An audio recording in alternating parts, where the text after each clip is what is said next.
O bom da psicoterapia é que ela tem muitos aportes teóricos. Sim. E tem muitas técnicas.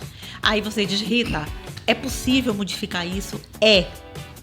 Porque toda crença que fica com as ideias enraizadas, ela vira postulado. E o que gostariam de dizer e que não, por algum motivo, pelas suas crenças, pelos seus postulados, não conseguem dizer. Sim. E aí implodem. Dizer simplesmente não é um ato de coragem. O ser humano, Igor, 95%, e aí pouca gente sabe disso, 95% da mente do homem é composta pelo inconsciente. 5% é composta pelo consciente.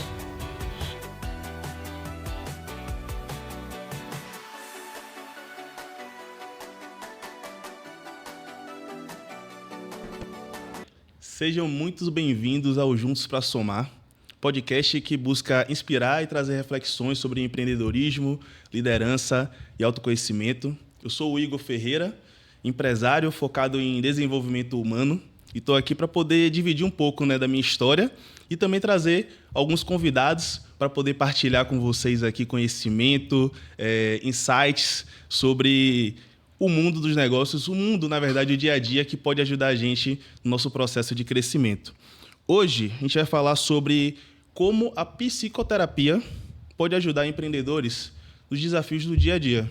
E quem está comigo aqui hoje é a Rita Homem. Ela que é... Eu vou ler o currículo porque a mulher já foi de tudo, né? É muita história, e vai dividir com a gente aqui um pouquinho da história dela. Mas Rita, ela é advogada, psicopedagoga, psicoterapeuta, escritora e apresentadora com mais de 22 anos de experiência. Rita, seja muito bem-vindos ao Junto para Somar. É uma honra estar aqui contigo. E queria que você se apresentasse um pouquinho para o nosso público, falasse um pouquinho da sua história.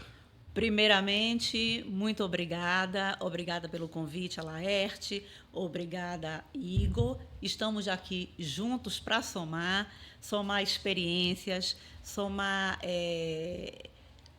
o que vocês desejarem colher aqui nesta tarde de hoje. Tarde de que antecede o Natal, véspera de Natal, um momento propício para que a gente possa discutir, para que a gente possa trazer aqui temas reflexivos para os seus ouvintes, para a população de um modo geral, a todos que prestigiam aqui os Juntos para Somar. A honra é toda nossa estar aqui contigo, Rita.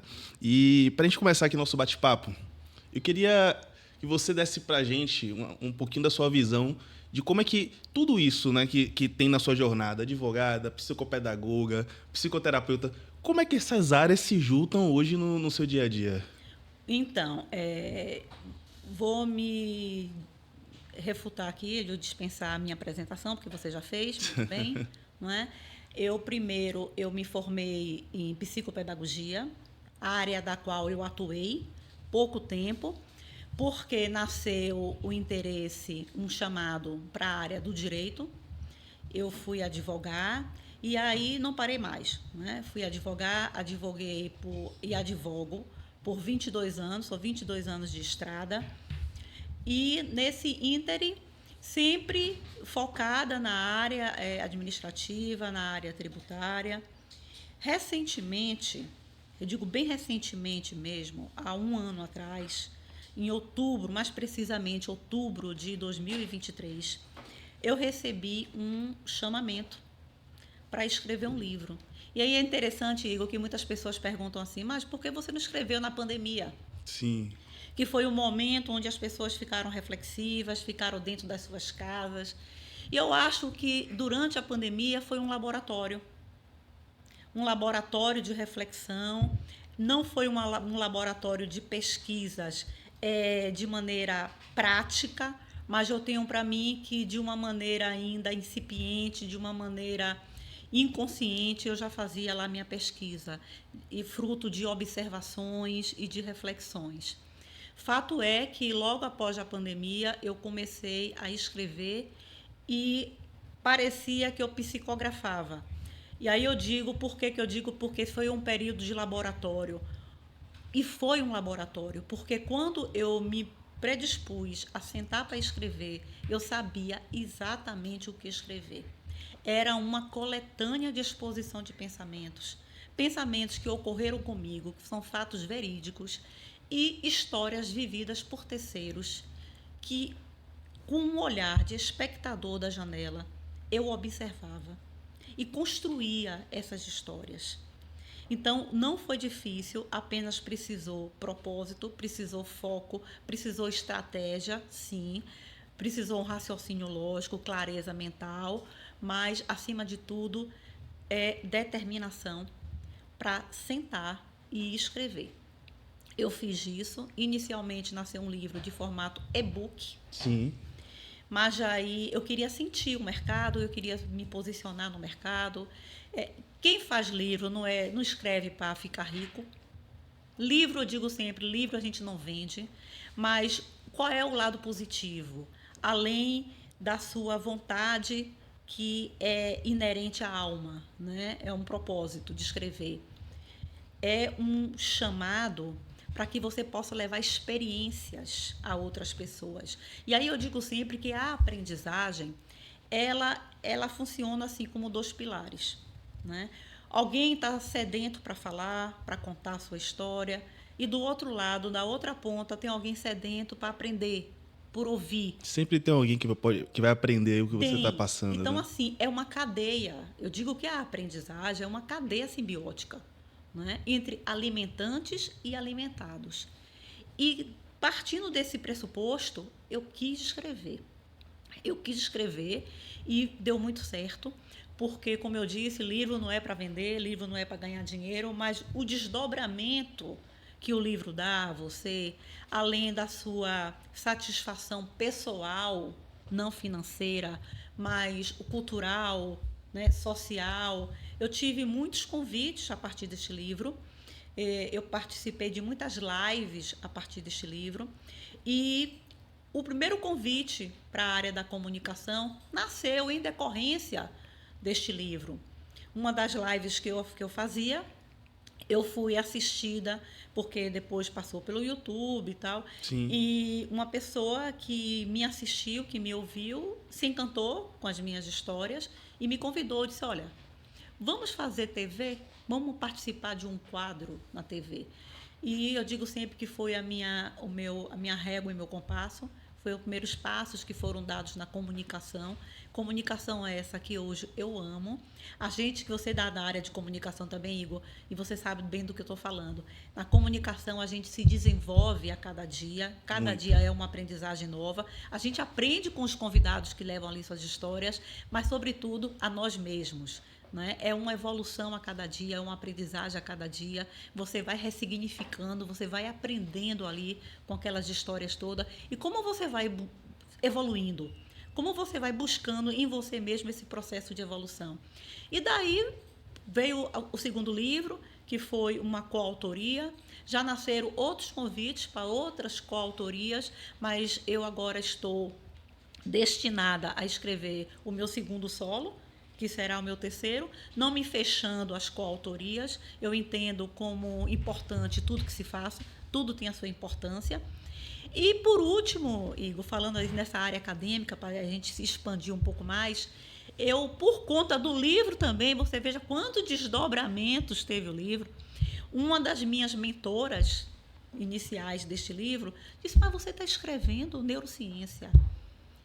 Eu digo, não, eu estou escrevendo psicopedagogia. Ele disse, não, você está escrevendo, ainda que de forma empírica, você está escrevendo sobre psicoterapia. Isso no seu primeiro livro? No meu primeiro livro. Sim. Eu disse, como psicoterapia? Eu sou psicopedagoga e sou advogada. Ela disse, mas eu não sei. Mas você está escrevendo psicoterapia e você tem uma obrigação de estudar psicoterapia. Então, a psicoterapia veio meio que como um dom no processo. Veio no curso do processo e você vai ter mais legitimidade. Vai alimentar ainda mais a sua fala e vai potencializar ainda mais a sua fala. Eu não nego, eu sou geminiana. Geminiana, ela é multifacetária. Ela faz um monte de coisa e procura fazer bem feito. Sim. E procura dar resultado. E eu não fugi à regra, eu vou fazer psicoterapia e encarei. Hoje já estou aqui formada, Foi um curso de habilitação de 2 anos. Formei agora recentemente. Já estou legitimada realmente e ela não estava errada. Eu a encontrei e eu disse, você tinha toda a razão quando falava que ia potencializar a fala. Realmente é um curso muito rico, não é? E eu estou aqui, inclusive, para o meu 3º livro para falar da psicoterapia, e, inclusive, é o tema do nosso podcast de hoje. Em que a psicoterapia pode atuar, de que forma que ela pode atuar nas mais diversas áreas. Desculpe eu fazer esse introito, advogado tem essa mania, de tudo fazer introito. Não, mas é bom porque quem está em casa, quem está assistindo em casa, no carro, ouvindo aqui a gente, com essa introdução, consegue entender melhor o porquê que a gente chegou nesse ponto da psicoterapia para ajudar nos processos, né? Então, até é curioso, como você falou agora, foi meio que um dom, que você começou achando que estava escrevendo por um caminho e já estava, de forma empírica, caminhando para outro caminho mais profundo, né? E eu fui me apaixonando. Eu digo que hoje eu sou uma advogada psicoterapeuta. Sim. Eu não tenho a menor dúvida, porque eu me encantei, e eu vou lhe dizer por quê, e você também vai se encantar, e vocês também, que nos ouvem também, irão se encantar. A psicoterapia, ela nasce de um tripé, que é corpo, mente e espírito. Tá? Então, porque ela é uma psicoterapia TTS, a gente chama de transpessoal sistêmica, é uma terapia transpessoal sistêmica, TTS, porque o propósito da psicoterapia TTS é enxergar o homem além, não é? Vamos buscar a raiz do conflito, vamos buscar a matriz. Porque, veja bem, Igor, se eu chego com um determinado problema para você, vamos supor, uma síndrome de pânico, ou se eu chego com uma crise de angústia, né, no consultório, ou mesmo com uma amiga, eu narro para você alguns episódios que eu venho sofrendo, que são transtornos bem acentuados no dia a dia de hoje.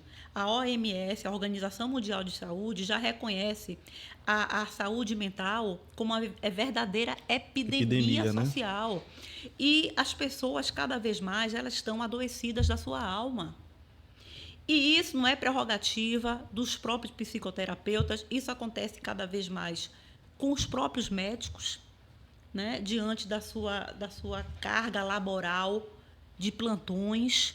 Isso acontece na Polícia Civil, né? O afastamento, né? de atestado médico entre os policiais, seja militar, seja civil, é muito grande. Porque não aguenta aquele... A pressão, a carga, né? A carga é muito alta. A carga emocional geral, né? Tanto na próprio ofício, quando você fala de polícia, no próprio ofício do dia a dia, como em casa, a família preocupada com ele na rua, e é filho, é esposa. É uma carga psicológica absurda, né? Não sabe se vai chegar, não sabe se chega em casa, se chega, não sabe de que forma chega. Então, assim, essa pressão... essa atmosfera de pressão, as pessoas não conseguem lidar com isso. Então, eu preciso ter um suporte. E quando eu falo em musculatura emocional, é você justamente ter esse suporte emocional. Não é que você vá se livrar disso, você vai se preparar o terreno, deixar o terreno mais forte para absorver o impacto de uma forma mais plausível, de uma forma mais leve, de uma forma mais sustentável, que não lhe derrube. Sim. Porque se lhe derruba, Igor, você cai aí nesses transtornos de pânico, você cai nesses transtornos das mais diversas síndromes, seja de humor, de personalidade, o burnout. Nunca se falou tanto em burnout como se fala hoje em dia nas grandes organizações. Isso. E as pessoas me perguntam, é só na empresa? Não, gente, dentro de casa também. Aquela dona de casa que tem a multitarefa de cuidar do filho, de organizar a casa e ajudar o marido nas tarefas profissionais para poder gerar renda e dividir a renda para sustentar a casa. Então, assim, são pessoas que sofrem de todos os lados, pressões, de todos os tipos que você puder imaginar. E se não há um respaldo emocional, elas vão entrar aí nessas estatísticas. Não é? O Brasil já lidera na América Latina casos de angústias e depressão. Né? A ansiedade é um mal que aflige a sociedade moderna. Quem não Ansiedade, teve depressão. ou tem problemas de ansiedade, né? Inclusive, eu falo muito quando eu falo essas questões, seja de pânico, de síndrome de pânico, de ansiedade, de angústia, depressão, porque tudo é uma fenda que se abre e que se você não trata, porque o grande pilar da psicoterapia é identificar o conflito. O que é que causa aquilo? No caso? Vamos buscar a causa, porque, Igor, enquanto você não busca a causa, você não trata. E aí as pessoas perguntam sempre qual é a grande diferença, e aqui eu estava conversando nos bastidores, qual é a grande diferença da psicoterapia para a psicologia ortodoxa, não é? Primeiro, já lhe digo, a questão do diagnóstico. Quem é psicoterapeuta não se preocupa tanto com o diagnóstico. Vamos tratar a raiz do problema. Não, está doente, está ansiolítico, não. Por detrás do conflito existe uma causa. E enquanto a gente não localiza o conflito, a gente não trabalha ele. Tá? E esse conflito, não tenha dúvida, esse conflito às vezes reside, ou digo melhor, às vezes não, na maioria das vezes, ele reside na criança.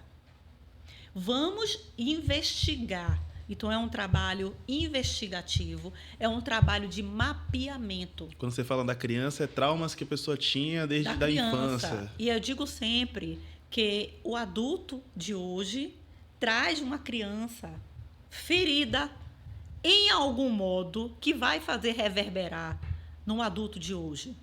Interessante. E pode ainda, inclusive, Igor, estar na vida intrauterina. E lhe digo mais, pode estar na ancestralidade. Então, vamos fazer um mapeamento, vamos fazer um trabalho investigativo, porque aquela criança com aquela síndrome, com aquela questão de abandono, que foi abandonada pela mãe, porque a mãe saía para trabalhar de manhã porque precisava laborar e ganhar o dinheiro para sustentar a casa, e muitas vezes a criança criou o trauma, que o trauma, muitas vezes, não é o fato em si. Sim. O trauma é a interpretação que você tem sobre o fato. Interessante. Então, a mãe que saía de manhã e voltava à noite, o pai que saía de manhã e que voltava à noite, e isso era muito comum, principalmente no interior, deixar o irmão mais velho cuidando do irmão mais novo, né? E aquilo a criança entendia e interpretava como um abandono. Sim. Que muitas vezes não era. E isso faz reverberar na fase adulta, ela carrega com essa interpretação dela, vem para a fase adulta, e isso cria uma série de problemas. Eu falei do trauma, mas pode ter milhões de outros problemas, né? Que faz com que ela não se situe, não é? Que faz com que ela tenha problemas nos relacionamentos, que faz, inclusive, às vezes, ela repetir, e a gente chama de saga, né? Aquela repetição dos erros que ela entendeu como verdade, que viraram crenças, que viraram verdadeiros pressupostos. Sim. Que faz ela repetir. Eu estudei coach, né? Fiz lá na Febracis essa parte de coach, entender um pouquinho de crenças limitantes. E eu acho que uma das bases é exatamente sobre isso, né? É tipo assim, fala-se muito de, você acaba repetindo os maus hábitos que seus pais tinham, que você até condenava, mas está tão enraizado em você. Exatamente. Que você faz até sem saber. Ou exatamente. Porque você não tem repertório para poder fazer diferente. Exatamente. Mas aí eu vou lhe tocar em um ponto muito importante que a psicoterapia trata. Sim. O bom da psicoterapia, olha como eu sou empolgada. O bom da psicoterapia é que ela tem muitos aportes teóricos. Sim. E tem muitas técnicas. Aí você diz, Rita, é possível modificar isso? Porque toda crença que fica com as ideias enraizadas, ela vira postulado. E o postulado é muito mais forte do que uma crença. Sim. Essas crenças limitantes. É possível... Postulado é como se fosse a verdade absoluta. É uma verdade, é uma sentença que eu tomo como verdadeira. Não é? Homem não presta. Não é? Quem disse isso? Eu acreditei nisso porque a minha avó falava, a minha mãe falava o tempo todo e eu aprendi, né, dizer isso. E eu internalizei isso como uma verdade. E isso vai fazer com que eu tenha problemas nos meus relacionamentos pessoais. Isso vai fazer com que eu tenha problemas nos meus relacionamentos afetivos. É possível fazer, através de técnicas, um resgate da minha criança ferida. Aquela criança que ouviu lá a mãe e o pai dizer. Porque isso tudo que eu estou falando, Igor, é o meu ecossistema. Você falou essa questão do postulado agora, eu lembrei de uma coisa que, principalmente para os empresários, né? A gente vê muito empresário que o cara está trabalhando e não consegue ter uma vida saudável. E aí, quando você vai lá na raiz conversar com o cara tem um postulado, uma crença de que dinheiro não presta. Se dinheiro não presta, esse cara nunca vai conseguir acumular riqueza. Exatamente. Porque em algum momento ele ouviu o pai reclamando de dinheiro, passou dificuldade na infância, e ele não consegue enxergar aquilo ali como uma coisa que é para melhorar a vida dele. Ele enxerga como sempre como uma coisa ruim. Então ele está sempre preso no lado negativo do dinheiro e não no lado positivo. Então, você está me dizendo, na psicoterapia eu consigo tirar esse cara desse círculo vicioso, né? Consegue através de uma técnica. Nós temos muitas técnicas trabalhadas em consultório. Sim. Tá? E uma técnica que aqui não caberia agora falar, porque eu acho que eu precisaria de muitos episódios para falar, que se chama-se reprogramação mental. Sim.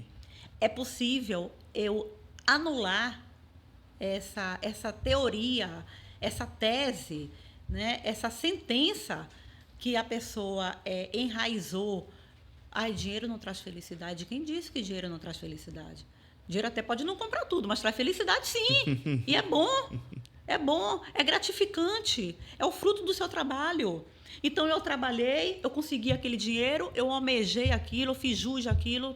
É uma recompensa material daquilo. E é bom que eu possa ter uma recompensa material de comprar essa taça. Porque eu quis e eu objetivei aquilo. Inclusive, isso aqui é um propósito. Eu quero essa taça, então eu vou trabalhar. O que precisa ser feito para eu conseguir alcançar aquilo que eu quero, né? Eu vou trabalhar porque eu quero comprar aquela taça. Eu vou trabalhar porque eu quero fazer aquela viagem. Eu quero trabalhar porque eu quero trocar aquele carro. Que mal há nisso? Então, assim, precisa desmistificar muitas coisas. E aí, a reprogramação mental, Igor, é uma das entre tantas ferramentas que a psicoterapia trabalha, não é? E essa reprogramação mental, ela vai servir a quem? A qualquer pessoa, independente de gênero, de classe social, de etnia, e que profissão, em qualquer profissão, principalmente a você empresário. Você precisa ter clareza mental, você precisa ter um grau de percepção para vender bem seu produto. E para vender bem o seu produto, você tem que acreditar nele. E você acreditar nele, você tem que acreditar primeiro em si. Porque se eu não me convenço, eu não convenço ninguém. Não é verdade? Então, assim, no que é que a reprogramação mental? Quando nós nascemos, Igor, nós temos 25%, até fazer o somatório, do ecossistema da ancestralidade. Eu tenho lá 25% do pai, eu tenho 25% da mãe, eu tenho da minha ancestralidade e eu tenho aqui da minha zona multidimensional. O que é a zona multidimensional? É a minha zona, é o meu ecossistema. Você imagine, vamos aqui, invisivelmente, aqui, imaginariamente, porque a gente trabalha com o real e com o imaginário. Sim. Tá? O que favorecer? Vamos imaginariamente criar uma pirâmide e que na base da minha pirâmide eu tenho aqui elementos de basilares, que são elementos basais de sono, de nutrição e de libido. E aí eu falo libido, quando eu falo libido, não é libido do sexo não, gente. Sim. É libido da gana, da vontade de realizar, do tesão de fazer a coisa acontecer. Muitas pessoas não têm. Me falta, eu estou fadigada, eu não consigo fazer com que o meu projeto dê certo. As coisas não andam. É aquela pessoa que está começando a escrever um livro, não sai do primeiro capítulo. Para pela metade. Para pela metade. Quantas pessoas nós não conhecemos assim? Tem um projeto, vislumbra com o projeto, não compra a ideia, porque na metade para. É a falta de libido, não é? Eu preciso trabalhar de forma alinhada. Por isso eu falei que a psicoterapia é algo muito interessante, porque trabalha com corpo, mente e espírito. Eu não vou trabalhar só com mente e cérebro, como a psicologia ortodoxa trabalha. Sim. Eu não posso desprezar o meu lado espiritual, eu não posso desprezar o meu lado energético. Olha aí, eu falando da libido. E a libido é o quê? A libido nada mais é do que essa fonte energética que nos alimenta diariamente. Se eu não tenho a minha libido, é um emaranhado, é uma teia de aranha. Um influencia no outro, os elementos se coadunam. Eu preciso ter, para o meu ecossistema, tá ok? Para o meu ecossistema funcionar, eu preciso ter esses elementos alinhados, de mão dadas. Sim. Tá? Por quê? Se eu não tenho o meu ecossistema, que é oriundo dessas relações basais funcionando bem, isso vai repercutir nas minhas relações sociais, nas minhas relações afetivas. Porque o meu ecossistema é fruto desse emaranhado, dessa teia de Um aranha. influencia no outro. Mas né? não tenha dúvida, não tenha dúvida. É aquela pessoa que diz assim, gente, o sono é muito importante na vida da pessoa. Ah, mas eu dormi bem, dormi 8 horas. Quem disse que você dormiu 8 horas, que você dormiu bem? Quem disse que a quantidade é a qualidade do sono que você precisa ter? Quantidade não é qualidade. Não né? é, de jeito nenhum. Você dormiu bem? Como? Como eu vou saber da forma como você acordou? Principalmente. Se eu acordei disposta. Exato. Ah, eu dormi 10 horas, já acordou super indisposta. E aí só... Tem gente que dorme muito, mas já acorda cansado. do mesmo Acorda jeito. cansado, porque não dormiu bem. E aí você é uma pessoa fadigada.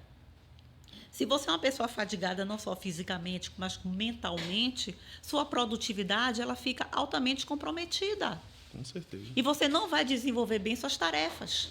Quando você fala de ecossistema, eu lembro muito de um... Eu sempre falo isso para as pessoas que estão comigo, né? Trabalhando, ou que andam comigo, sobre a roda da vida, né? Você tem que estar com todas as partes da sua vida bem. Não adianta você estar só com... minha família está muito bem, mas meu profissional não está andando direito. Em algum momento isso aí vai afetar a sua parte familiar. Eu tenho muitos amigos, mas, pô, eu não estou dando ênfase na minha parte de educação, nem a parte da minha família. Em algum momento isso aqui não vai casar. Então, se sua roda da vida espiritual, religiosa, família, amigos, estudo, financeiro, se tudo não estiver realmente alinhado, em algum momento, aquilo que você acha que está perfeito vai desandar, porque a gente é um ecossistema complexo de várias coisas emaranhadas, né? Então, quando você fala nisso, só me vem isso na minha cabeça. Eu tenho que estar com tudo realmente. E não é que não é que tem que estar perfeito, não é isso, mas você tem que ter atenção e ter consciência. Bem. Tem que funcionar bem. E até consciência de onde é que você está. Realmente, talvez eu não esteja 100% hoje com minha família, mas eu tenho ciência disso e eu tenho um plano para poder chegar e estar bem do jeito que eu gostaria de estar, né? Às vezes a gente fala lá, você tá bem com seu filho? Eu não tenho um filho. Ótimo.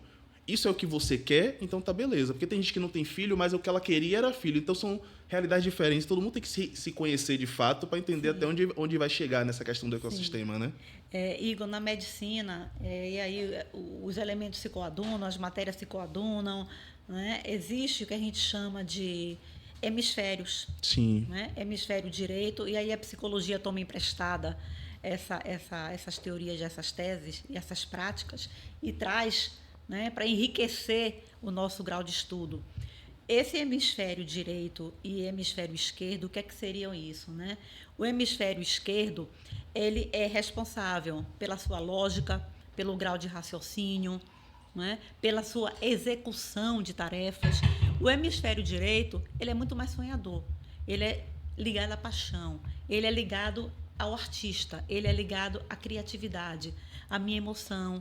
Então, assim, qual é o maior desafio do homem na idade moderna? É a busca do equilíbrio entre estes dois hemisférios. Né? Até que ponto eu estou aqui e eu tenho que ser emocional? Né? Você, empresário, que vende lá o seu produto, que vende lá o seu serviço ou o seu comércio, eu preciso ter o limite do ser racional, né? E do ser o sonhador, aquele que vai projetar, mas eu preciso também executar. Então, não vamos tirar o pé no chão, não vamos voar. Até que momento eu tenho que ser mais arredio, mais agressivo no meu marketing, na minha propaganda? Até que ponto eu tenho que ser mais comedido? Então, essa busca dos hemisférios, a gente, de maneira involuntária e de maneira inconsciente, a gente labuta e a gente exerce e faz isso todos os dias. Embora não saibamos, mas fazemos isso todo dia, né? É por isso que a vida, ela nos prega peças, né? Que são provações. E voltando nesse emaranhado de tantos detalhes, de tantos conteúdos aqui, eu quis falar do gotejar em cavernas vazias. Tudo isso que a gente está conversando aqui, Igor, ele vem em forma de repertório, de capítulos, e eu vim abordando, porque isso tudo é a vida. E eu quis, e aí você me permita aqui, a gente vai fazer uma correlação, não é? Porque eu trouxe ele aqui para isso. Olha só, o significado desta capa. Eu digo sempre que nenhum leitor ele vai comprar um livro se a capa não atrair. Então, é pouca gente que lê o prefácio, né, para filtrar o seu grau de busca. O que motiva o leitor a comprar ou não o livro é a sua capa. Então, eu tinha isso em mente, eu quis criar uma capa forte de significado. Eu poderia fazer uma live para ti somente pela capa, né? Porque o gotejar, a começar pelo título... Eu tô curioso desde quando você chegou aqui no estúdio. Eu não quis dizer. Para entender o gotejar em cavernas vazias. Eu não quis dizer. Eu estava aguardando as 7 chaves. O que é, gente, o gotejar em cavernas vazias? Com muito prazer, eu vos apresento. O gotejar, ele vem do gotejamento. O que é o gotejar? É o gota a gota, é o pinga-pinga, é o step by step. É a nossa vida. A nossa vida é um gotejamento. E eu não consigo conceber a aprendizagem. E aí eu digo aprendizagem, eu não estou me referindo só à questão educacional na escola, não, gente. Eu estou falando aprendizagem de você, empresário, como empreender. É um gotejamento. Você aprende dia a dia. Eu não tenho dúvida que o médico que está ali na SAMU, a cada doente que passa, eu ouvi de um médico, que inclusive se formou comigo em psicoterapia, ele disse, quantas aprendizagens eu adquiro. Por exemplo, eu estive para dar alta a um senhor de idade que já estava ali para desejar uma boa morte, porque ele já tinha percorrido todas as alas do hospital, entre cirurgia, já não tinha mais baço, não tinha estômago, estava já ali já para morrer. E ele dizia assim, olha, eu estou feliz da vida, porque eu vou partir e a minha missão foi cumprida. Eu digo, gente, quem se prepara para a morte? Então, você vê o grau de evolução de uma pessoa dessa, e esse médico disse que o quanto que ele aprendeu naquele dia em ter ouvido aquilo, e que a vida dele mudou, Sim. Deu um start, mudou, virou a chave, porque até então ele estava aborrecido, chateado com algumas coisas, e que aquilo não era nada. Então, isso é aprendizagem, é disso que fala o gotejar, é do gotejamento que é diário. E por que em cavernas vazias? Porque essas cavernas vazias é o que nós temos, Igor. Todos nós temos as nossas cavernas vazias. As cavernas vazias, minha gente, são as lacunas, são os buracos negros que nós temos dentro da gente. É aquele quarto que você elege seu, ou que seu filho elege, principalmente o adolescente que está naquela fase de transição, naquela fase de questionamento, de tudo questiona, ele elege um lugar. Então, essas são as cavernas vazias, são as lacunas. Observe que eu quis uma caverna vazia de um homem que foi um homem cientificamente falando, sem gênero, homem e mulher, né? Um homem saindo de dentro da caverna para fora, em busca do horizonte. Porque o gotejar em cavernas vazias representa essa quebra de paradigmas, essa quebra de valores. E é isso que nós temos que nos respaldar. É na quebra de valores, é na quebra de paradigmas, é substituir o velho pelo novo, do que não me serve mais. E aí vem o quê? Vem a reprogramação mental. Olha como eu vou fazer uma correlação Sim. de tudo, não é? O que é reprogramação mental? É o tirar do que não me serve mais, Lembra que eu falei que o homem do ecossistema, ele é resultado dos 25% de tudo? Do pai, da mãe, da ancestralidade e da minha zona multidimensional, que é esse grande ecossistema. Ele cria as crenças limitantes. Ele cria os postulados dele. Então, no caso, ele tem que aprender aquilo que ele vai reter e aquilo que ele tem que abandonar, né? Ele, como ele tem um sistema programado, não é? Ele já tem um sistema programado. E é difícil, mas é possível você fazer uma reprogramação do que não me serve, dos meus postulados que não me servem, dos meus postulados que estão atrapalhando a minha vida comercial, a minha vida laboral, a minha vida familiar, a minha vida nas relações sociais, nas minhas relações afetivas. Vamos desprezar, vamos eliminar o que não me serve e vamos trazer novos. Mas para que eu possa trazer novos elementos e limpar a minha mente, porque a mente, ela funciona assim, é onde estão os meus desejos, é onde estão as minhas vontades de realizar. O cérebro, ele executa. Sim.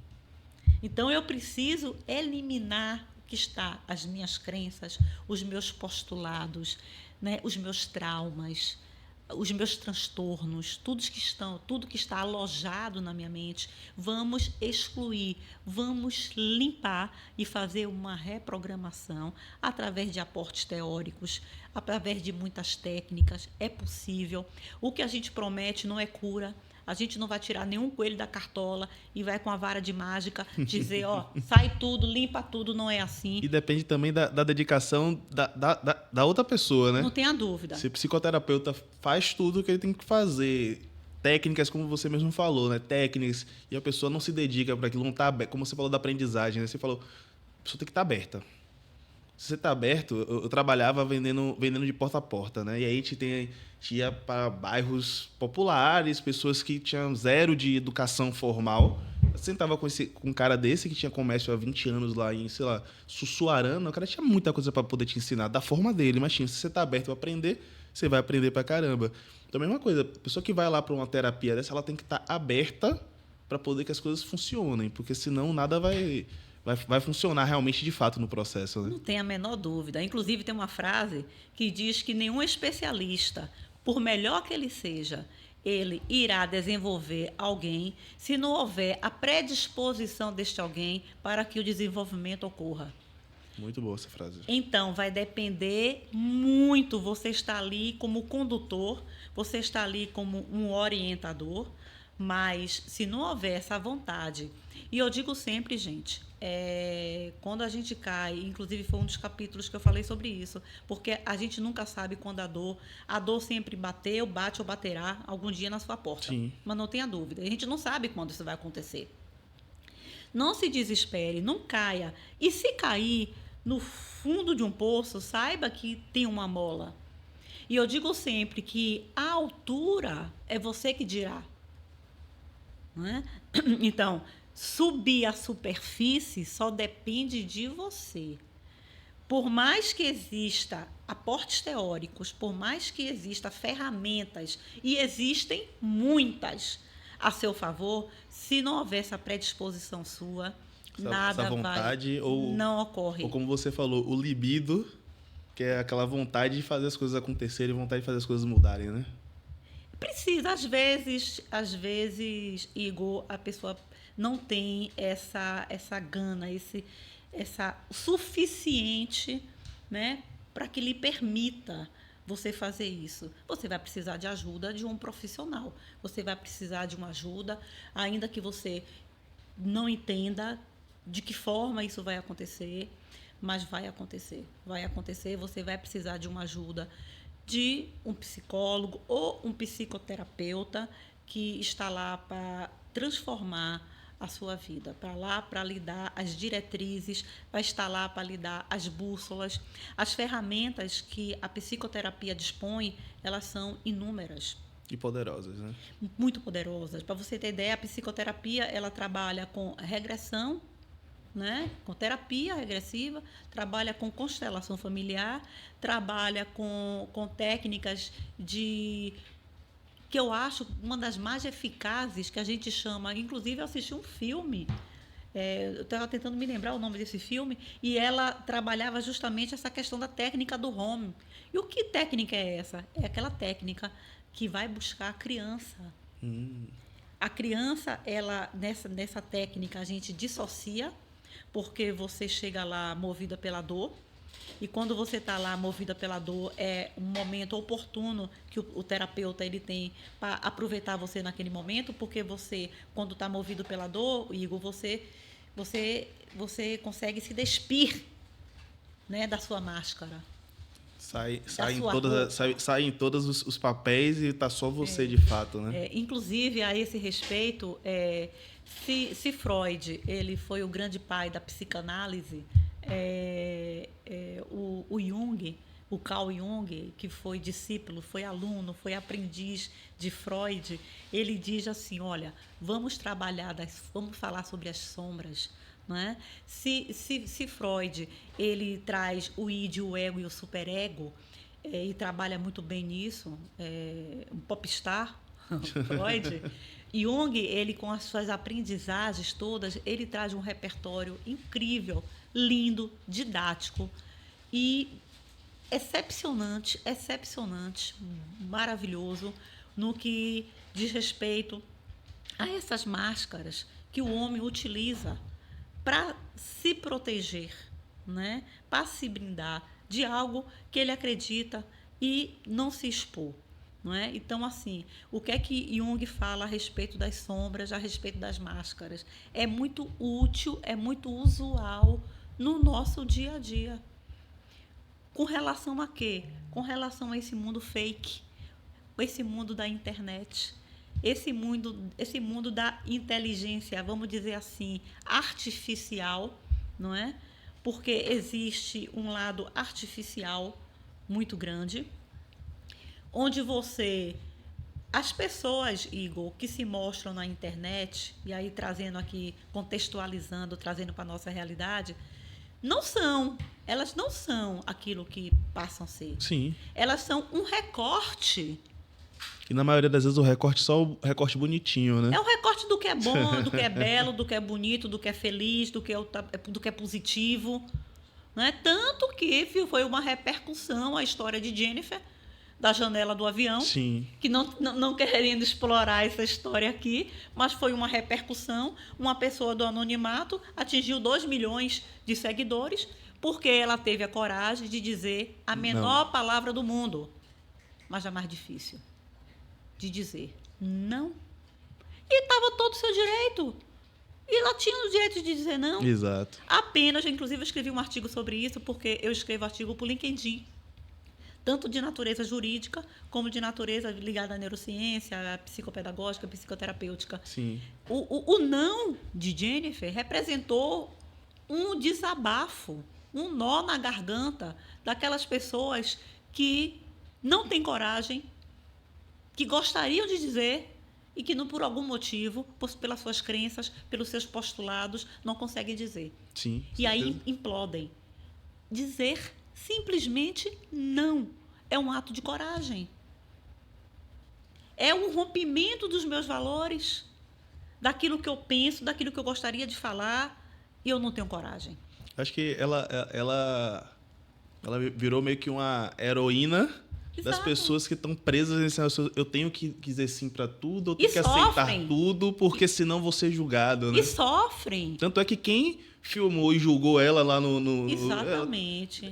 Achou que estava sendo a rainha Exatamente. Olha a inversão dos valores. É complicado, né? Não é? Olha a inversão dos valores. Tira uma dúvida, Rita. Quando a gente fala sobre psicoterapia, eu sempre ouço falar que existem várias vertentes, né? Tem o TCC, terapia humanista e outras mais. Qual a diferença assim, de uma para outra de forma meio prática que você poderia passar para a gente? O TCC, que é uma teoria da técnica comportamental, né, vai trabalhar muito com cognitivo. Não é? O que é o cognitivo? Que eu falei lá na frente, olha, a gente tem que ter clareza mental. As pessoas, quando estão acometidas por alguma síndrome, a primeira baixa que ela tem é da clareza mental. Sim. né? Ela perde um pouco o seu grau de percepção. É como se ela tivesse tivesse uma visão nublada da situação. Ora, como eu saio? Como eu vou resolver o meu conflito? Se eu estou com o meu cognitivo alterado, se eu estou com o meu grau de percepção alterado, se eu não tenho uma visão clara, se eu não tenho clareza mental, se eu não tenho raciocínio lógico, se eu não tenho estratégia, se eu não tenho esse composto, como é que eu enfrento a situação? Então, o TCC ele trabalha muito bem e não é uma linha da psicoterapia, né? Trabalha sim, não com esse nome, TCC, Sim. mas a gente trabalha muito com a questão da clareza mental, porque sem clareza mental e sem um raciocínio lógico, você não tem o foco, você perde o foco, né? Então, a gente trabalha muito bem com isso, mas a psicologia ortodoxa trabalha muito bem com isso. E trabalha muito também com a linha que eu lhe falei, a linha freudiana, que é aquela linha da escuta ativa, que nós também trabalhamos muito. A gente fala que a primeira consulta e vai preponderar em várias sessões é a anamnese. A anamnese, para quem não sabe, é uma investigação, é um mapeamento seu. Sim. Então, vamos entrevistar você, porque na sua fala, né, no repertório que você traz, vai dizer muito quem é Igor. Eu vou saber muitos detalhes que vão ser colhidos de você naquele momento e que vão ser trabalhados a seu favor durante várias sessões. Eu digo que você vai sair melhor do que o que você entrou. Não resta dúvida.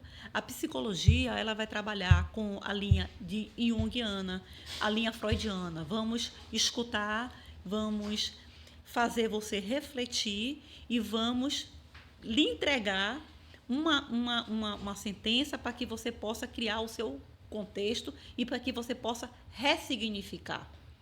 Não é? Isso é uma linha muito freudiana. E Jung segue essa questão aí vamos desvendar os seus mistérios, vamos sair das cavernas vazias, vamos trazer você das cavernas vazias para a superfície, para que você possa, dentro do seu inconsciente, e tem uma questão muito interessante desse inconsciente, e aí Freud trabalha muito bem. O ser humano, Igor, 95%, e aí pouca gente sabe disso, 95% da mente do homem é composta pelo inconsciente. 5% é composta pelo consciente.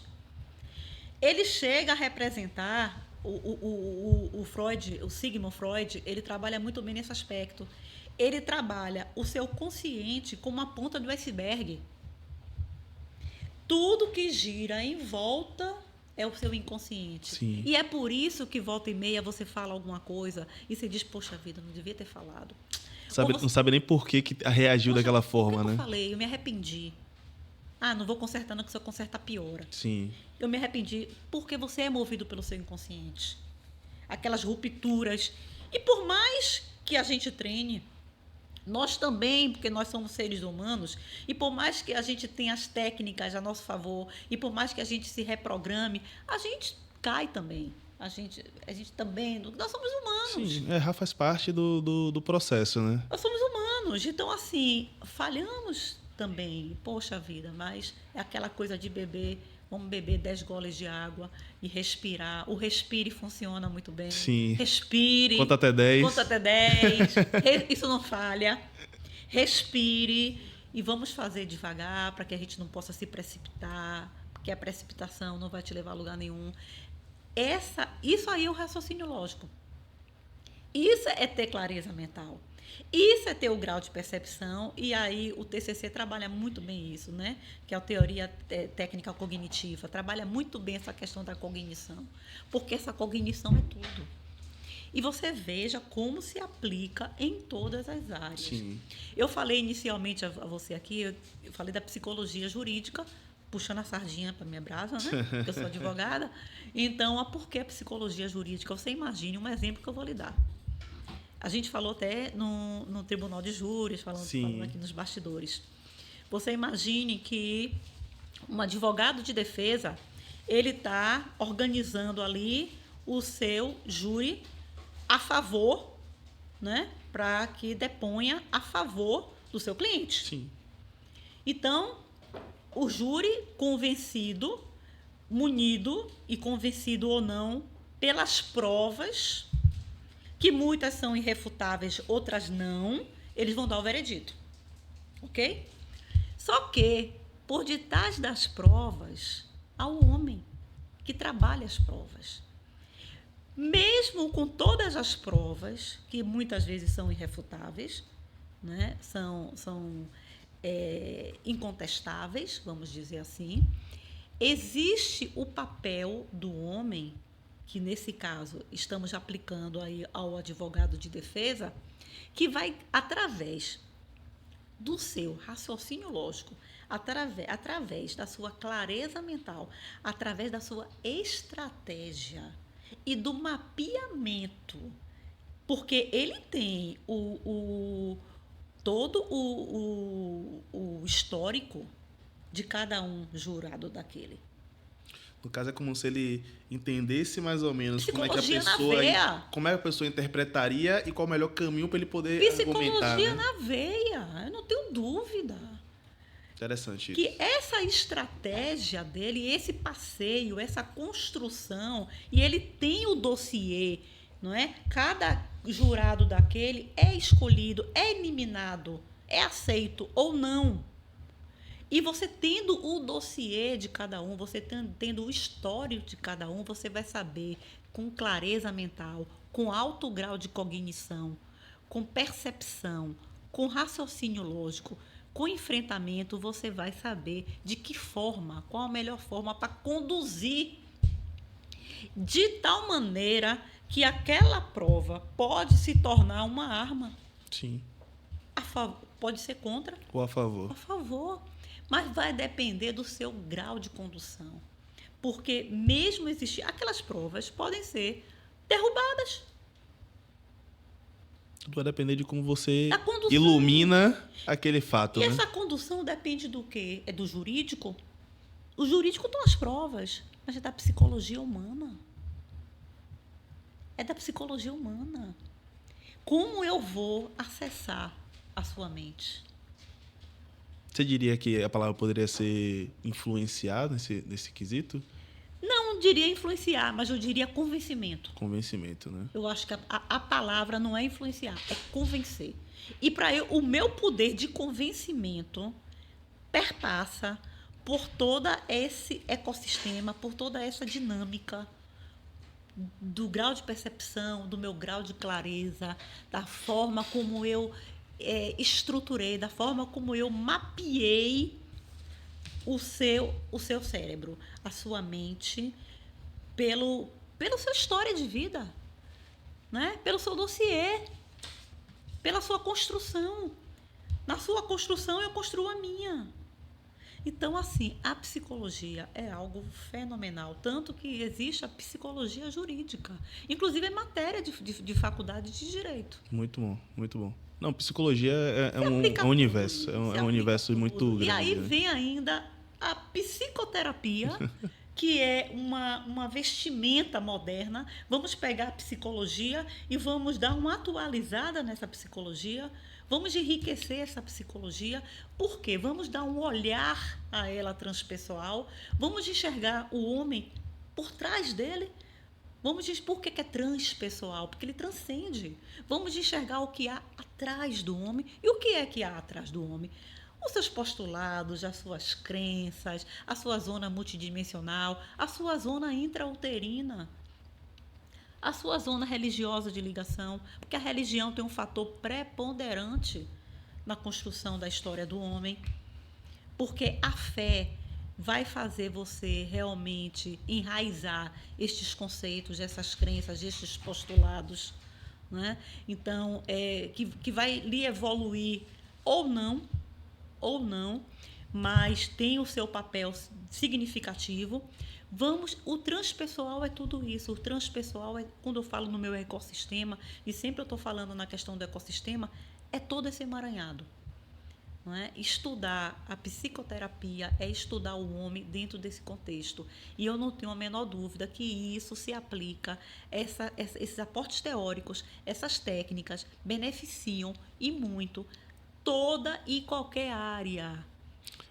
Como você falou, né? O advogado de defesa, ele entende de psicologia para poder saber argumentar ali diante do júri. Formar o seu convencimento e mudar, inclusive. Então, quando você entende de psicologia, você facilita a tomada de decisão, facilita uma delegação, você delegar uma atividade, porque você vai saber como se comunicar com aquela pessoa, como você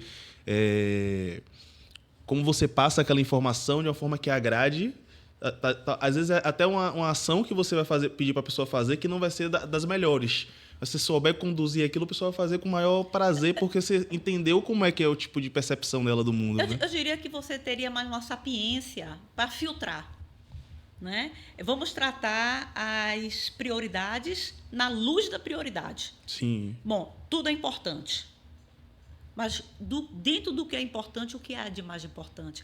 Eu na quinta-feira, foi a última entrevista e comentário que eu participei na Rádio Excelsior. As pessoas que me acompanham sabem que eu vou ter um quadro Conexão com Rita Homem na Rádio Excelsior.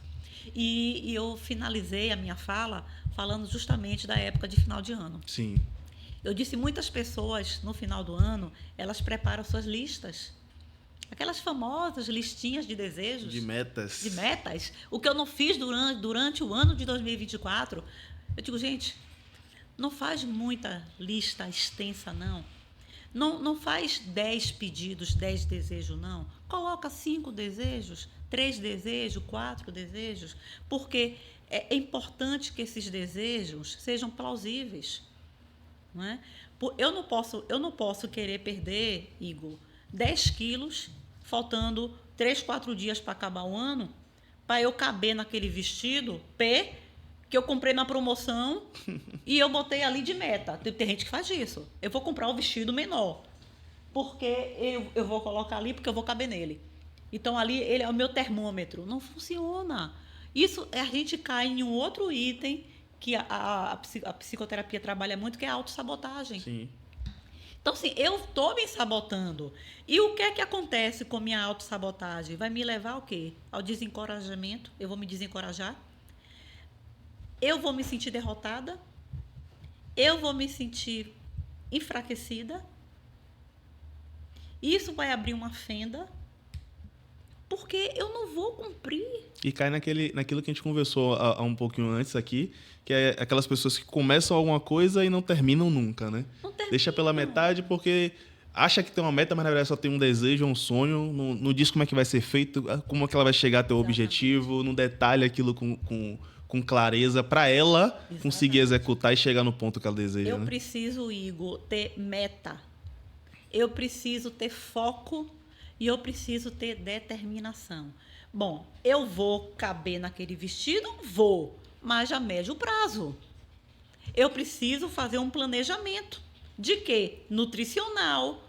Eu preciso fazer um planejamento, se eu não gosto de academia, eu preciso fazer um planejamento de começar uma atividade física. Exato. Isso é ter estratégia, gente. Isso é ser plausível, é ter plausibilidade. Porque senão isso recai no fracasso. E aí eu vou me sentir fracassada, porque eu não atendi o meu objetivo. Eu estou dando um exemplo que se aplica a muitas situações da vida. Então, eu preciso, para atingir, o empresário precisa, para atingir o objetivo dele de venda, eu quero vender 1 milhão, eu tenho que fazer o meu planejamento interno, eu tenho que fazer o meu planejamento estratégico, trabalhar com estratégia, com raciocínio lógico, com clareza mental, aumentar o meu grau de cognição, procurar, na medida do possível, estabelecer um equilíbrio entre os meus hemisférios. Não vou ser tão sonhador e me repousar no meu hemisfério direito, tirar meu pé do chão da realidade, porque eu preciso saber de números, porque os números vão sustentar a empresa. Sim. Eu não posso me distanciar disso. Então, eu tenho que buscar esse equilíbrio, saber até que ponto eu posso me repousar no meu hemisfério direito, até que ponto eu posso me repousar no meu hemisfério esquerdo e não ser um sonhador. Sair da minha caverna vazia, sair do buraco negro, ir para a minha superfície e dar o meu salto. Sim, com certeza.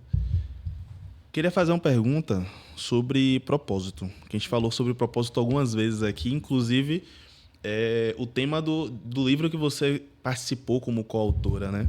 E aí a gente estava conversando aqui nos bastidores, você falou um pouquinho sobre o propósito. Eu queria saber de você, o que é propósito para você e qual o seu propósito? Bom, vamos por... Eu poderia começar de trás para frente? Ou tem que seguir a ordem? Não, da forma que você achar melhor. O meu propósito é o servir. Seja levando literatura, seja levando informação. Seja levando informação de qualidade.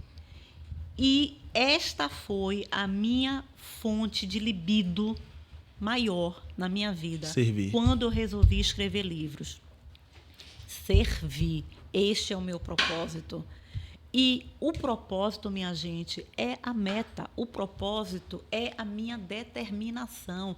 O propósito é o meu libido. Se eu não tiver o meu libido, eu não vou ter propósito. Se eu não tiver o meu ecossistema de tudo isso que eu falei aqui, que é o resultado da minha fonte nutricional, e aí eu falo fonte nutricional, gente, não é do organismo só não, é do cérebro. Não é? Eu preciso das minhas boas relações de amizade, porque as relações, seja de amizade, seja de profissional, seja afetiva, as relações, elas são a melhor coisa do mundo. Mas pode ser a pior coisa do mundo. Sim.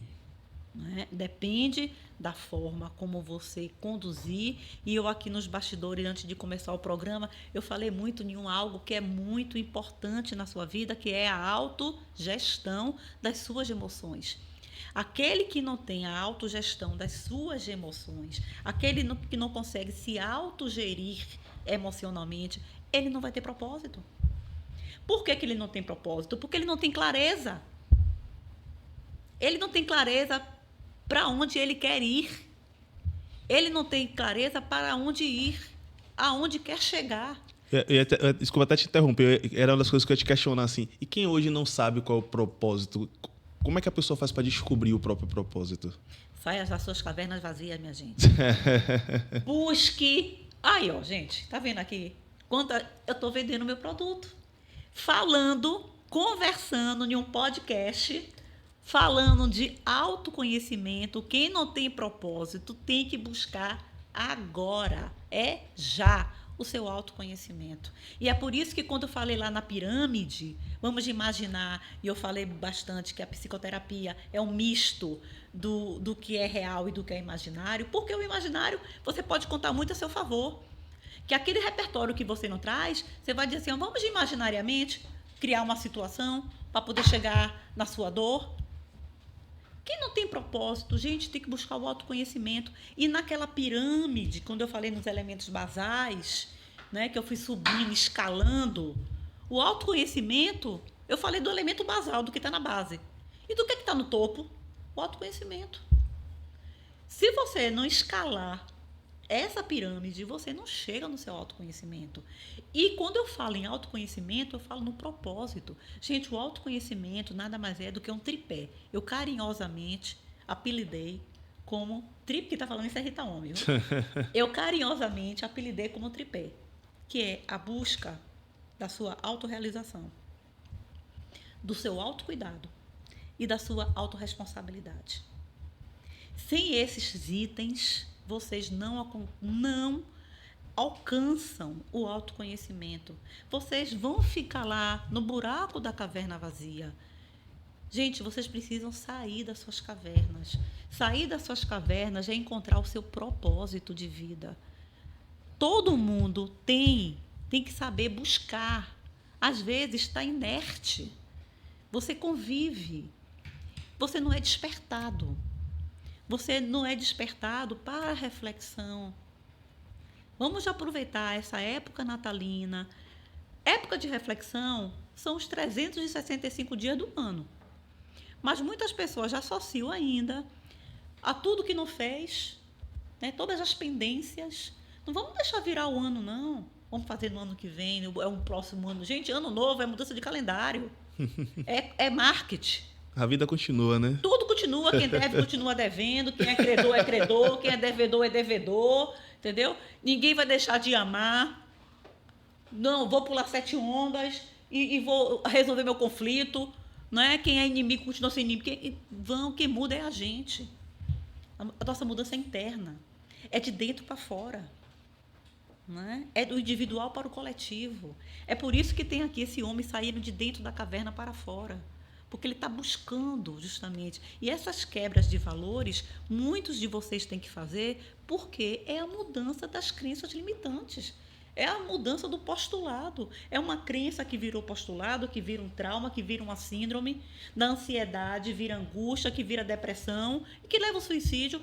A cada 40 segundos, no mundo, morre uma pessoa vítima de suicídio. Dentre delas, a fase de transição, que é os adolescentes. Porque são os mais vulneráveis. Então, naquela fase, o nome já diz, uma fase de transição.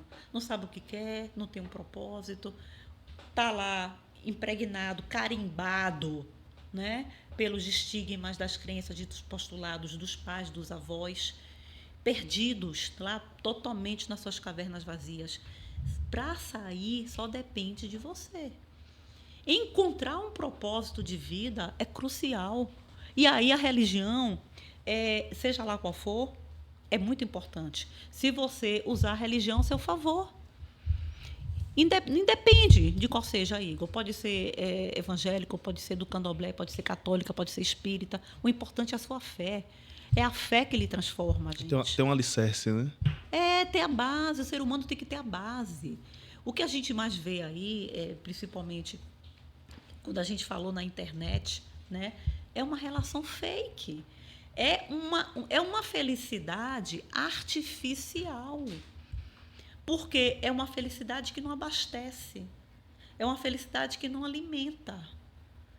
Então, você sai de bonito na foto, você escolhe a melhor foto, com a melhor roupa. Tira 50 fotos para poder escolher uma. Você pega um cenário e vai para o melhor lugar, vai para o lugar mais bonito, porque no lugar feio você não posta.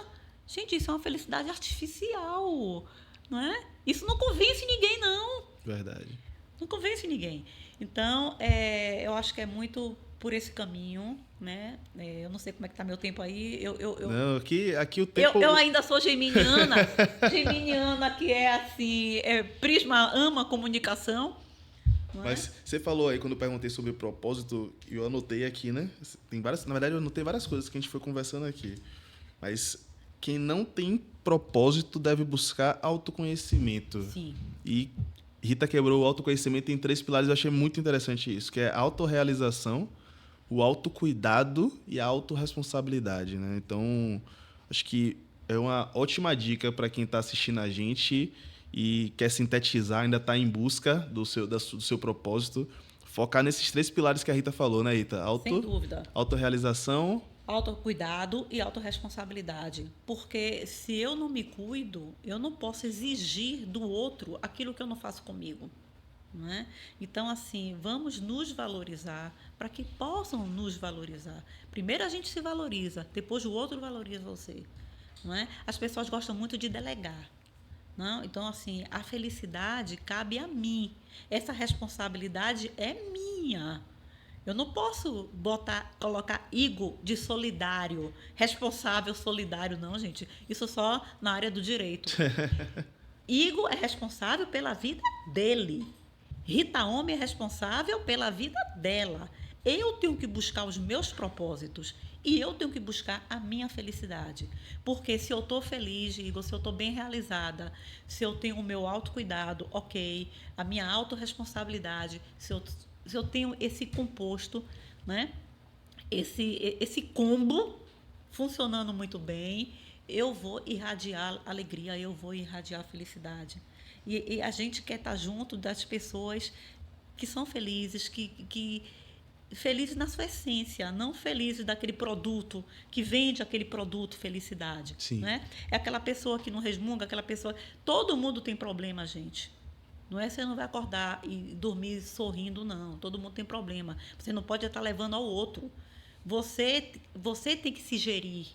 Né? Essa autogestão é sua. E isso é indelegável. Cabe a mim resolver. Não transferir essa responsabilidade para o outro. E a sociedade está doente. Ou ficar só reclamando, sem parar para resolver o problema, né? Olhe no trânsito. As pessoas estão doentes. Elas dão fechadas uma na outra e elas brigam, elas xingam. não é? Me trouxeram, me reportaram na Graça, em uma academia, que houve uma discussão, inclusive de uma gestante, que foi preciso chamar um segurança, porque um rapaz que estava malhando, por conta de um aparelho que não queria revezar, ele saiu e voltou com uma barra de ferro. Caramba. Nem sei se isso foi noticiário ou abafaram, mas precisou a intervenção de segurança. Gente, é sociedade doente. Muito, muito louco, né? Muito Né? louco. É uma sociedade doente. Muito possivelmente, esse homem é um homem doente. Doente da alma, doente do espírito, doente da mente. Não é? Algum transtorno, não sei qual, não é? Precisaria conversar, precisaria investigar, mas ele, com certeza, é um candidato a ter alguma síndrome desse tipo. Sim, certeza. Então, assim, as Para chegar a esse ponto, realmente é porque já extrapolou diversos problemas. Né? E isso não é um caso isolado, não é? Isso se soma a muitos outros. Então, e não é à toa que eu falei lá na frente aqui da saúde mental. A saúde mental foi um tema muito propagado esse ano de 2024, principalmente pós-pandemia. Sim. Nunca se falou tanto em saúde mental. Como a saúde mental tem afetado as pessoas. Inclusive, o Gotejar em Cavernas Vazias, ele nasceu também pegando carona nessa questão aí da saúde mental. Eu digo, poxa vida, mas por que eu vou escrever de direito?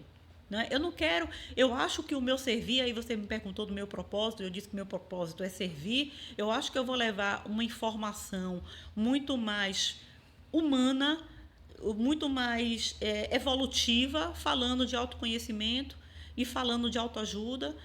Eu quero falar o que as pessoas querem ouvir. Então, eu achei que o meu alcance seria muito mais do ponto de vista humanitário, falando de coisas de autoconhecimento, do que propriamente de direito. Embora eu não descarte falar de direito, porque direito está na minha essência. Né? Eu sou aquela famosa barriga de balcão mesmo. Né? Barriga de balcão é aquela que fica ali, atrás do despacho, e vamos ali, vamos conseguir, vamos mudar, vamos no fórum todo dia, vamos despachar, vamos dirigenciar. Mas eu tenho essa outra vertente. Quem são as pessoas que você tem como referência, Rita? Na área jurídica? Na vida. Olha,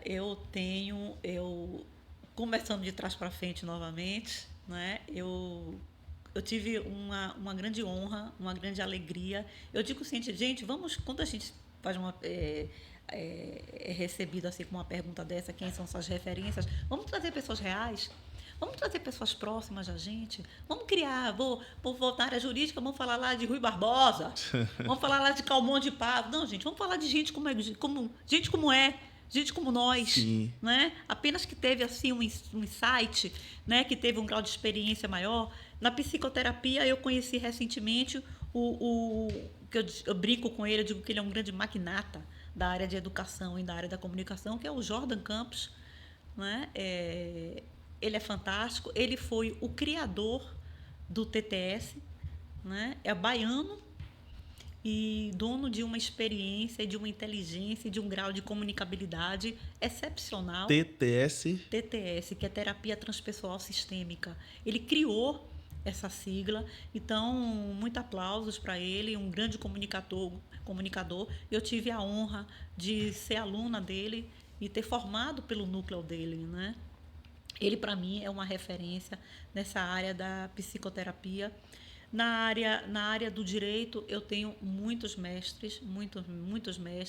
Um, infelizmente, já faleceu, que é gente como a gente. Eu gosto sempre de citar estas pessoas de referências. Nada muito sobrenatural, nada muito distante, não.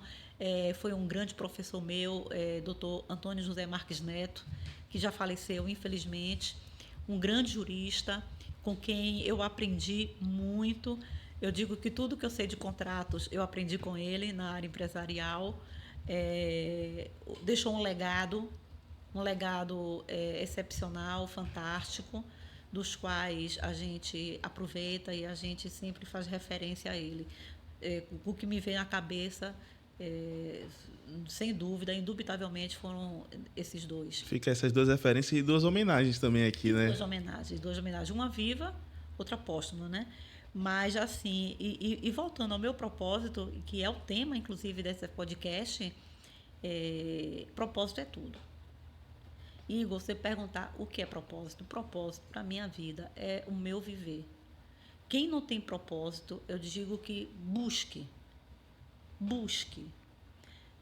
Como é que se busca? Refletindo. Você tem lá dentro uma luz que você vai ser direcionado, porque não tenho dúvida que acima do conhecimento acadêmico existe uma sensibilidade, e essa sensibilidade é sua, é inerente à alma de cada um. Isso você não aprende nos bancos de faculdade, né? Você se aprimora, você consegue se calibrar, não é? Você consegue se desenvolver intelectualmente. À medida que você escreve melhor. À medida que você fala melhor. Mas tem algo interno de você que ninguém tira, que é a sua sensibilidade. Então, essa sensibilidade lhe dirá, né? Você tem que buscar. O caminho é o autoconhecimento, gente. Porque o autoconhecimento, para se falar em autoconhecimento, você primeiro fala em conhecimento. Você não tem autoconhecimento sem conhecimento. Sim. E esse conhecimento é um conhecimento de você mesmo, né? Dá um mergulho para dentro de si. Vamos deixar de ser tão fúteis, né? Vamos deixar um pouco esse mercado fast food, sabe? De comidas rápidas, de conhecimento rápidos. Rasos, né? É o famoso conhecedor de superfície, né? É aquele que não se aprofunda em nada. Não sabe nada com nada, ele sabe de tudo um pouco de alguma coisa, não é? Então, assim, você vai buscar o autoconhecimento dessa forma? Não vai. Então, busque estudar. Não tem um instrumento melhor de evolução humana do que o estudo. Estuda, gente, algo que vocês se identifiquem, né? O crescimento e a evolução humana só se dá pela educação. A educação transforma. E é por isso, quando você fala do meu servir, o meu servir é levar informação, seja através de uma informação poética, porque também é uma forma de transmitir conhecimento. A literatura é uma forma magnífica de você transmitir conhecimento. Por exemplo, eu aqui nesse livro de coautoria, Mulheres com Propósito, que também nós falávamos nos bastidores, eu quis levar o meu servir, eu quis levar o meu propósito. E o livro é Mulheres com Propósito. Eu passei aqui, se me permita, eu posso falar? Com certeza. Eu pincelei aqui neste livro um episódio, uma fase da minha vida. E este capítulo aqui eu chamo Anjo Sem Asas. Eu tinha 25, 26 anos, quando eu perdi um filho de 4 anos de idade, de forma drástica, né? Eu digo sempre que eu não tive a possibilidade de amadurecer, de ser preparada. Eu não tive a possibilidade de ser preparada. Quando você tem um filho que adoece e que é acometido por uma doença, você tem a possibilidade de se preparar, porque você sabe que o desfecho, inevitavelmente, vai ser a morte, a depender do caso que seja. Eu não tive esse preparo. Eu fui aquela mãe que saiu, votou e não encontrou o filho, porque ele foi vítima de um acidente fatal. Eu não tenho o menor problema de falar sobre isso. Ele, com 4 anos, ele se trancou no quarto, ele foi para o banheiro, na suíte, ele puxou as gavetas do armário, do armário da pia, fez de degrau, fez de trampolim, sustentou na moldura de um espelho e pulou por uma veneziana do 6º andar. Ele tinha 4 anos de idade. Não precisa falar do baque que foi isso, não é? Por uma garota de 25, 26 anos incompleto, para você entender isso, para você compreender isso, para você aceitar isso. A gente entra na primeira fase de conflito, que se chama a negação. Sim. Você nega, né? Depois você barganha, mas primeiro você nega, e até você aceitar isso é preciso um trabalho longo. de busca de autoconhecimento, que naquela época eu não fazia ainda, porque eu não tinha essa percepção para isso. Então, eu sofri mais do que eu sofreria hoje tendo conhecimento. É por isso que eu digo para vocês, busquem o autoconhecimento, porque o autoconhecimento fortalece, gente. O autoconhecimento aduba, fortalece o seu terreno. Não é que isso vai evitar com que o problema chegue, vai evitar que o problema chegue mais forte. Porque na medida que você tem uma musculatura emocional, você vai estar amparado, você cria suas arestas, você cria seus pilares de fortalecimento para que o problema chegue menor. A dor ela não vai deixar de existir, né? Mas você vai estar um pouco mais resistente a ela, né? Mas não tenha dúvida que você vai aceitar de uma forma mais madura. E comigo foi diferente, porque eu não tinha aquele grau de percepção, aquele grau de amadurecimento que hoje eu tenho. Então, eu sofri muito, tive uma crise de depressão profunda, né? Aquela pessoa de 60 quilos foi para quase 100. 40 quilos eu engordei ali, acho que em 2, 3 meses, ou menos. Então, assim, foi muito complicado. E eu encontrei na religião, foi por isso que eu falei a você da religião, como uma religião importante na vida de cada um. E eu eu era católica de herança, do meu pai e minha mãe, mas eu me tornei espírita, com todo louvor à Igreja Católica ou qualquer outra religião, mas é porque eu achei que na doutrina espírita é a que mais se aproximava da ciência. Não é uma religião, é uma doutrina filosófica, né? Então, assim, foi quem me apoiou muito. Eu virei uma missionária. Eu conheci um grupo de missionários, é por isso que eu intitulei Anjos Sem Asas no livro. Eu virei uma missionária e aí eu volto no meu servir. O meu servir à época, todo propósito tem um servir, minha gente. Vocês vão ver, eles podem mudar. A cada fase de evolução das suas vidas, seus propósitos vão mudando e o seu servir acompanha. Tá? O meu servir naquela época era transformar, melhor dizendo,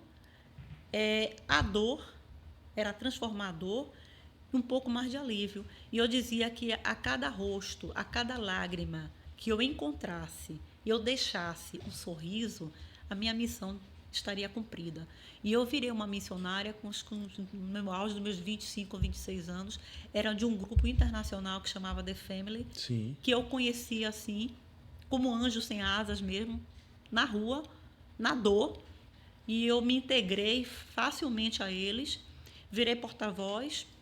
Ficamos 2 anos fazendo um estudo como missionária, onde eu não sabia nem que existia, Igor. Eu sabia que existia encontros de alcoólicos anônimos, de drogados, mas eu não sabia que tinha encontros de pais que perdiam filhos. Sim. Eu não sabia. E tem muita gente que não sabe. Que não sabe, exato. Porque assim, quando o filho perde um pai, ele é órfão. Né? Ele fica órfão. Mas quando o pai e uma mãe perdem um filho, não tem nome. Não tem nem nome para isso, né? O nome é dor. Minha gente, o nome é dor. Então, assim, eu virei uma missionária nesse sentido. E aí, neste livro, eu pincelei essa história. E em uma das minhas lives eu contei, como eu estou contando aqui hoje. Sim. E aí, essa coordenadora, um beijo, depois Fernanda Groba vai me assistir, meu grande abraço fraterno a ela me convidou para fazer parte desse livro, Mulheres, e eu contei essa história nos mínimos detalhes, porque eu achei que esse servir ia ser de grande utilidade pública, porque tem muitas mães que passam neste momento por isso e não sabem como reagir, acham que o mundo acabou. Acham que estão sozinhas nessa jornada, né? E que o mundo acabou. Quando não tentam suicídios. Sim. Então, não façam isso. O mundo não vai acabar. Eu tive um propósito naquela vida, que é na minha vida, nessa fase, que era prosseguir minha vida, porque eu tinha um outro filho. E quando eu internalizei, eu logo engravidei da minha filha. Ela se chama Vitória, né? Não podia ter outro nome. Uma menina linda. Hoje ela tem 23 anos. Já entrou 5º ano de medicina. Sim. Uma menina lindíssima, inteligentíssima e dona de uma sensibilidade fenomenal. Então, assim, foi um presente, porque eu me permiti, não se bloqueie, não se feche, tenha o seu propósito. Eu estou contando essa história porque tem tudo a ver com servir, Sim. né? Então, assim, olha quantas coisas, quanto assunto, quanto conteúdo voltado aqui para o autoconhecimento, né? Para o autocuidado, para a autorresponsabilidade, para a autorrealização. Se conhecer, ter ciência daquilo que te machuca e do que pode te Exato. Quanta coisa que fortalecer. a gente falou da dor, né? Porque, assim, falar, Igor, dar uma palestra sobre algo técnico é até fácil. Com certeza. Quanto mais dom você tem facilidade de fala, ok. Quem não tem, vai, estuda. Mas não é fácil você se despir. Não é fácil você falar de si. E não é fácil você falar de dor. Sim. Não é? Mas isso é utilidade pública. Com certeza. Isso é um servir maravilhoso e magnífico. E obrigado por abrir um pouquinho da sua história aqui pra gente, né? E contar um pouquinho mais, uma coisa mais profunda ainda sobre sua história de vida, sobre sua jornada. E com certeza que enriqueceu bastante. Me enriqueceu ouvir a sua história. Acabou me remetendo a outras situações também que eu vivi. Não fez parte da minha família, mas eu vivi muito próximo. E realmente essa questão do autoconhecimento, de você ter força, de você ter amparo ali perto, ajuda. Você saber que existem outras pessoas também que passaram por aquilo e conseguiram sobreviver. Você fala assim, pô, se ela conseguiu, eu também consigo, eu posso dar mais um passo e viver com essa... Eu vi até recentemente, eu não lembro aonde, alguém falando sobre a questão da dor, né? Que fala assim, velho, você tem que aprender a lidar com a dor. A dor é como se fosse uma pedra que você bota no seu bolso. E a partir do momento que você aprende a lidar com ela, não é que você vai jogar aquela pedra fora, ela vai estar com você o resto da sua vida, na sua jornada, mas você aprende a entender qual é o papel dela naquele ambiente, né? A dor, ela sempre vai existir, mas como você vai carregar ela que vai fazer a diferença, né? Então, isso é importante, e você ter esse autoconhecimento, você se aprofundar nisso é extremamente importante. E aquele velho clichê, que é clichê, mas é funcional. Faz do limão a limonada. O meu problema, por que eu sempre trago isso nos repertórios? Para que as pessoas entendam que o problema dela não é o maior do mundo, não. E aí, às vezes, quando eu falo isso, eu digo, mas comigo eu não suportaria, eu não conseguiria mais, o meu mundo acabaria. Não acaba não, gente. E suporta sim. Não acaba e suporta. Suporta porque isso é da fisiologia humana. Aquelas pessoas que, ainda que neguem a primeira fase, né, do conflito, que é o luto, né, mas eu aprendi que quanto mais o luto você vive, mais depressa você sai dele. E aí remete a quem? A Carl Jung. Não fuja das sombras. Não fuja das máscaras, né? Porque as pessoas tendem a se afastar das sombras. Por quê? Porque não conhece. Porque teme o desconhecido. Mas na medida em que, segundo Carl Jung, na medida em que eu concordo plenamente, na medida em que você convida as suas sombras para perto de você, você terá um maior domínio sobre você.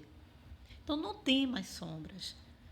Busque as sombras para perto de você, que é uma maneira, é uma forma de você se autoconhecer. Não repudie, não afaste as suas sombras. Muito bom. Rita, hoje pra gente encerrar aqui nosso episódio... Como passou rápido. Falei, que a gente vai conversando, quando a gente vê, já tem mais de 1 hora de bate-papo. Pois hoje a gente passou por bastantes tópicos aqui, né? A gente falou de psicoterapia, falou de livro, falou de propósito, falou de história, da nossa história, essência, medo, dor.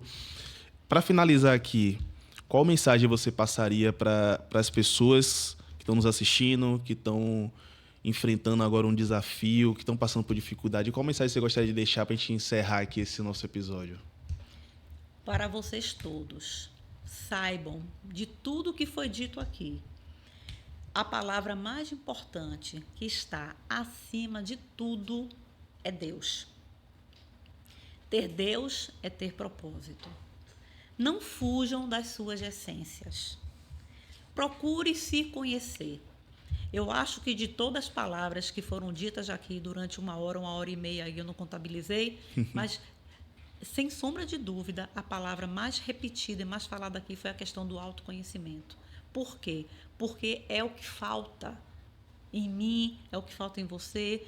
Falta em mim também, porque eu não sou, porque eu estou estudando, porque eu sou psicoterapeuta, porque eu sou advogada. Eu não sou nenhum suprassumo, não.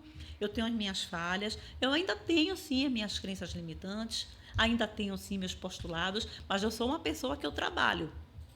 Evolução constante. Né? Eu busco, quando falo trabalho, gente, eu busco a minha evolução. Muito bem colocado. Eu busco a minha evolução. Então, qual é a mensagem que eu posso dizer para você? Busque a sua evolução. Na medida que você busca a sua evolução, na medida que você busca o seu crescimento, gente, buscar o crescimento e a evolução emocional, tudo virá como consequência em um efeito dominó, em um efeito cascata. Por quê? Porque isso vai aumentar o meu grau de realização, isso vai aumentar o meu autocuidado, a minha autorresponsabilidade. Olhe lá aquele meu tripé do autoconhecimento.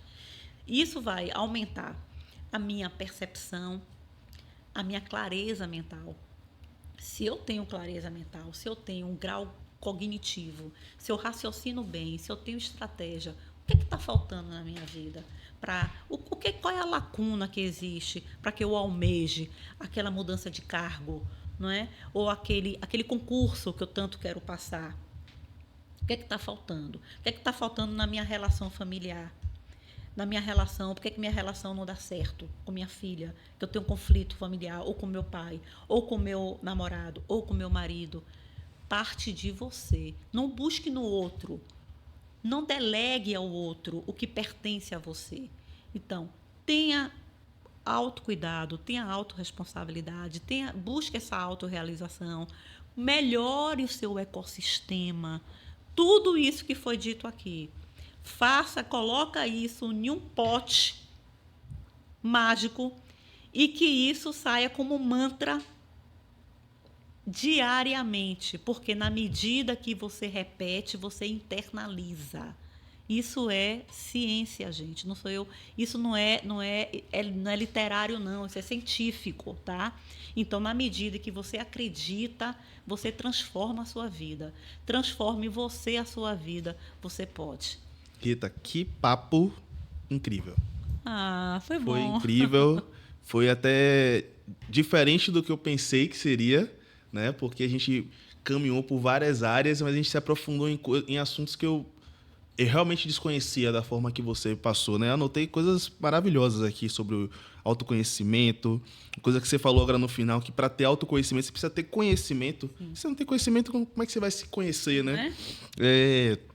Responsabilidade, servir, sobre o convencimento. Velho, haja conteúdo, viu? Tipo, eu gosto de falar, todo convidado que vem aqui, eu sempre falo que um podcast dá um mês de cortes para postar no Instagram, LinkedIn, Facebook. Eu acho que isso aqui vai dar mais de um mês de tanto conteúdo que a gente falou. E para quem está te assistindo agora, como é que a gente te acha nas redes sociais? Que eu sei que você é bem ativa nas redes sociais. Sou mesmo. Veja bem, vocês vão me achar... A rede social que eu mais gosto hoje de atuar é o LinkedIn. Só que o LinkedIn, nem todo mundo acessa. Sim. Né? O LinkedIn em países desenvolvidos chega a ser o número 1. Em rede, não é só rede de relacionamento profissional, não.